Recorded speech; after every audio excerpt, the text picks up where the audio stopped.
ఎవడు సైకో? బాలకృష్ణ అనేవాడు సైకో.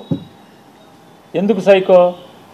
పవన్ కళ్యాణ్ హోదాని ఆ వెలుగుని చూసి ఏడవలేక సైకో. నువ్వు సైకో.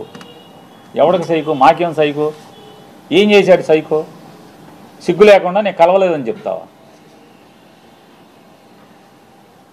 రోజు పురాణాలు నోట్లో ఒల్లివేయటం కాదు, బట్టి పట్టం కాదు, వేద మంత్రాలు బట్టి పట్టం కాదు, దేవుడి పద్యాలు బట్టి పట్టం కాదు.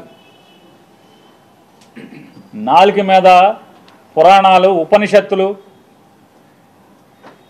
వేదాల్లో ఉన్న వాక్యాలు అవి బట్టి పట్టినంత మాత్రాన ఇట్టాగుంటుంది. బట్టి పడితే జీవితం, బట్టి పట్టిన బతుకులు ఇట్టాగా ఉంటాయి.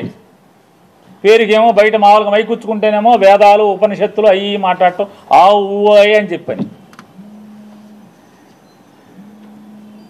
మనిషిని మందేస్తే ఇది మన తంతు.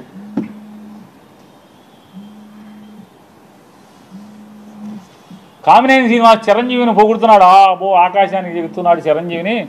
చిరంజీవి ముఖ్యమంత్రిని రంకెలేస్తే జగన్ బయటికి పరిగెత్తుకొచ్చాడు అని ఆకాశాన్ని లేపితే ఈయన ఉండబట్టలేకపోయాడు.